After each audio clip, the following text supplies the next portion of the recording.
둘의 온라인 교회는 해외에서 교회가 없는 지역에서 예배드리는 동포들, 국내에서도 병원에 입원해 있으면서 병실에서 예배드려야 되는 분들, 그 외 이런저런 사정으로 교회 예배에 정규적으로 출석하지 못하는 성도들을 위해서 세워진 교회가 둘의 온라인 교회입니다. 지금 나라 수로는 28개국, 성도들의 등록된 성도는 1,300명 조금 넘습니다. 오늘 둘의 온라인 교회가 첫 번째 장로님 5분을 안수하고 기존의 목사님들과 더불어 당회를 조직해서 공식적인 교회로 시작하게 되는 귀한 예배입니다. 사도행전 16장을 역사를 변화시킨 장이라 그렇게 부릅니다. 우리가 예수님 오신 걸 기점으로 예수님 이전에는 BC, Before Christ, 그리스도 이전, 예수님이 오신 이후를 AD, AD는 이제 라틴어로 안노 도미니 이래서 그리스도 이후, 그래서 AD, BC로 역사의 이전과 이후로 가릅니다. 마찬가지로 사도행전 16장에서 역사가 어떻게 바뀌게 됐느냐. 사도 바울이 전도 여행을 아시아 쪽으로 떠났습니다. 사도 바울이 생각했던 선교의 코스는 동쪽으로 소아시아, 인도, 중국, 동남아시아 이렇게 동쪽으로 복음을 전하려는 계획이었었습니다. 그걸 복음의 동진운동이라 그럽니다. 그런데 사도행전 16장에서 사도 바울의 계획을 성령께서 막으셔서 아니다. 동쪽으로가 아니다. 방향을 서쪽으로 돌려라. 복음이 동진으로 나가던 사도 바울의 계획을 성령님이 간섭해서 서쪽으로 바꾸게 했습니다. 이 사도행전 16장의 내용입니다. 사도행전 16장 6절 말씀 제가 읽습니다. 성령이 아시아에서 말씀을 전하지 못하게 하시거늘, 다시 말씀드려서 사도 바울은 아시아 쪽으로 복음에 동진하는 방향을 정해서 진행하고 있는데 성령께서 아니다. 방향을 아시아가 아니라 유럽의 관문인 마케도니아 쪽으로 바꾸게 한 내용입니다. 7절 말씀. 무시아 앞에 이르러 비두니아로 가고자 했으되 예수의 영이 허락하지 아니하시는지라. 비두니아니 무시아니 이런 지명들은 소아시아 동쪽입니다. 그 과정을 진행하고 있는데 성령께서 그걸 가로막으셨습니다. 예수의 영, 성령이지요. 예수의 영이 바울의 계획을 바꾸었습니다. 8절. 무시아를 지나 드로아로 내려갔는데 밤에 환상은 꿈과는 다릅니다. 꿈은 자는 중에 꾸는 꿈이고 환상은 생시에 보는 환상입니다. 밤에 환상이 바울에게 보이니 마케도니아 사람 하나가 그에게 서서 이르되 마케도니아로 건너와서 우리를 도우라. 마케도니아는 유럽의 첫 관문입니다. 그 마케도니아는 알렉산더의 마케도니아입니다. 알렉산더의 마케도니아는 유럽이 시작되는 첫 관문입니다. 그래서 예수님의 성령께서 마케도니아 쪽으로 복음 전하는 코스를 바꾸어라, 그렇게 일러주셨습니다. 10절 말씀, 바울이 그 환상을 보았을 때에 마케도니아 사람이 환상 중에 나타나서, 그리고 서양 사람과 동양 사람이 모습이 다르지 않습니까? 서양인의 얼굴을 한 마케도니아 사람이 우리 쪽에 복음을 전해 주시오. 바울이 영적으로 깨달았습니다. 아하, 성령께서는 내가 생각하는 동진이 아니고 마케도니아, 유럽 쪽으로 방향을 바꾸기를 원하시는구나. 그래서 소아시아에서 그 마케도니아 가는 조그마한 바다가 있습니다. 일본과 한국 사이에 현해탄처럼 짧은 바다가 있습니다. 그 바다를 건너서 유럽의 첫 도시인 빌립보에 도착을 했습니다.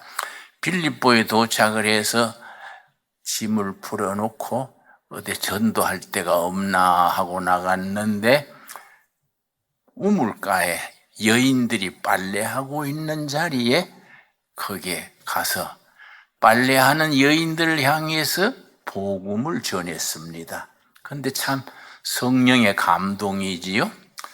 빨래하면서 사도 바울이 전하는 예수 부활, 초대교회 사도들과 바울이 전했던 복음의 핵심은 세 가지입니다. 첫째가 예수 부활하셨다. 둘째가 예수는 메시아 그리스도시다. 셋째는 하나님의 나라가 다가왔다. 그 세 가지가 초대교회에 전했던 복음의 골자입니다. 그래서 사도 바울이 빌립보 빨래터에서 예수 부활, 예수는 메시아 그리스도시다, 이걸 전했더니 빨래하는 여인들 중에 한 자매가 마음문이 열려서 예수님을 영접했습니다. 그 사람이 빨래하는 여인이 이름이 루디아입니다. 루디아. 우리 동대문 시장에 옷감 장사하는, 원단 장사하는 동대문 시장 있지요? 꼭 그런 빌립보의 옷감 장사, 원단 장사하는 루디아라는 여인이 빨래하면서 바울의 복음을 듣고 예수님을 영접했습니다. 그런데 옷감 장사하는 분이 아마 경제적으로 좀 여유가 있었던 것 같아요. 그 루디아가 유럽의 첫 교인이지요. 루디아가 사도 바울을 자기 집에 청했습니다. 선생님, 우리 집에 머무시면서 복음을 전하시고 제가 생활을 뒷바라지 하겠습니다. 그러고 주일이 되니까 루디아의 집에서 예배를 드렸습니다. 그게 빌립보 교회입니다. 그 루디아는 유럽의 첫 교인이고 빌립보는 유럽의 첫 교회가 됩니다. 그 평생 빌립보 교회 교인들이 사도 바울이 로마 감옥에서 사형당할 때까지 모든 선교 비용과 옥 뒷바라지를 빌립보 교인들이 다 뒷바라지 했습니다. 참 공로를 세운 교회가 빌립보 교회입니다. 그래서 사도 바울이 나중에 로마 감옥에 있으면서 자기를 한결같이 뒷바라지하는 빌립보 교회가 고마워서 거기에 편지를 보냈습니다. 그게 빌립보서입니다. 그런데 그 빌립보 교회가 사도 바울이 복음의 동진, 동쪽으로 계획했던 사도 바울의 계획이 오히려 마케도니아, 유럽 쪽으로 방향을 돌려서 거기서 이제 데살로니가, 아테네, 고린도, 펠로폰네소스 반도 유럽의 첫 관문입니다. 그리 내려가면서 교회를 세우고 복음을 전하다가 고린도시에 가서, 고린도는 우리나라로 말하면 인천시와 비슷한 항구 도시입니다. 고린도에서 바다 건너편이 로마입니다. 고린도에 석 달을 머물면서 내가 저 바다 건너 로마에 가서 복음을 전할 날이 와야 되겠다.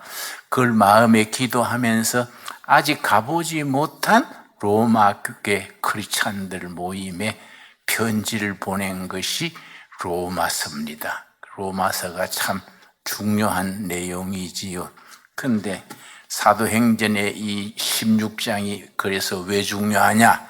바울이 복음을 동쪽으로 전하려 했는데 예수의 영, 성령님이 간섭하셔서 거기에 복음을 유럽 쪽으로, 펠로폰네소스 반도 유럽 쪽으로 방향을 돌려서 거기서 이제 로마에서 유럽을 복음화하고, 거기서 영국, 스코틀랜드 복음이 그쪽으로 갔다가 거기서 퓨리탄 청교도들의 대서양을 건너서 미국으로 건너갔습니다. 미국에 건너가서 미국의 19세기 말 20세기 초에 뉴욕의 미국의 젊은이들 중에 성령운동이 일어났습니다. 많은 대학생들이, 우리나라에도 대학 선교단체가 있지요. CCC니, 내비게이터니, UBF니 이런 좋은 선교단체들이 있습니다.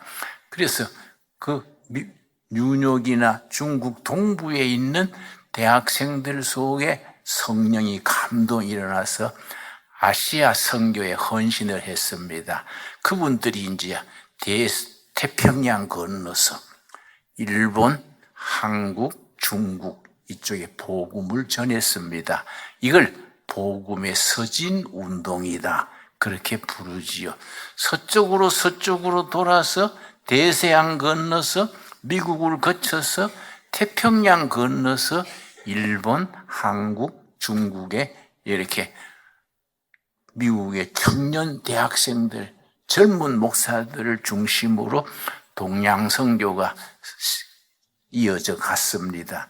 그런데 참 선교의 역사를 읽어보면 감동이 있는 것이, 일본에 온 선교사들은 주로 지식인들, 선교사들 중에 하버드, 프린스턴 이런 명문 신학교를 나온 엘리트들이 일본에 선교를 갔습니다. 그렇기 때문에 자기들이 지식이 많은 사람들이어서 일본에 선교할 때에 귀족, 지식인들을 중심으로 선교를 했습니다.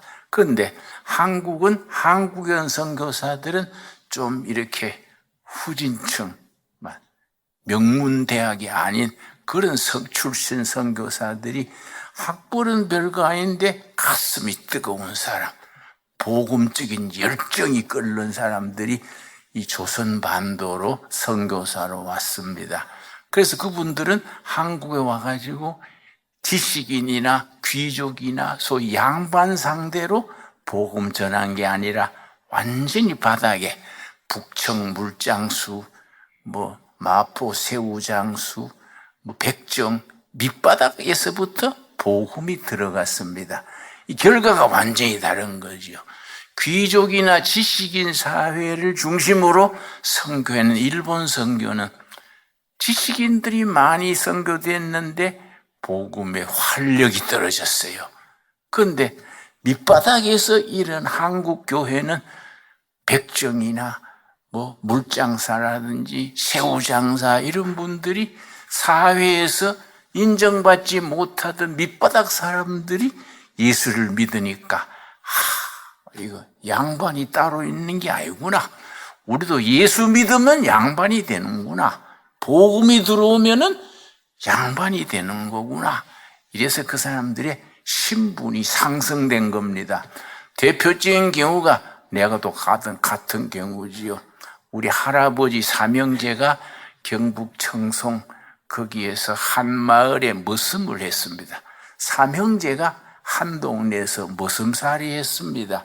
그러다가 여름에 논을 매는데 미국 선교사가 지나가다가 여보 젊은이 급한 일이 있수다. 이리 좀 나오시오.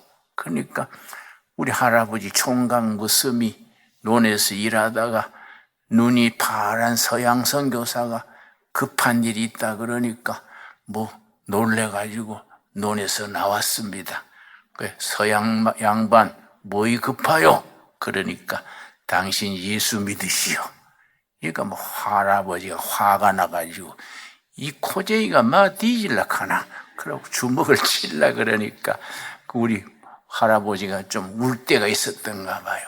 주먹을 칠라 그러니까 여보요 날 치는 건 언제든지 칠 수 있으니까 내 말 먼저 들어보세요. 그럼 한국말 제대로 했겠습니까? 논둑에 앉아가지고 복음을 떠듬떠듬 전했는데 그 성령의 감동이지요.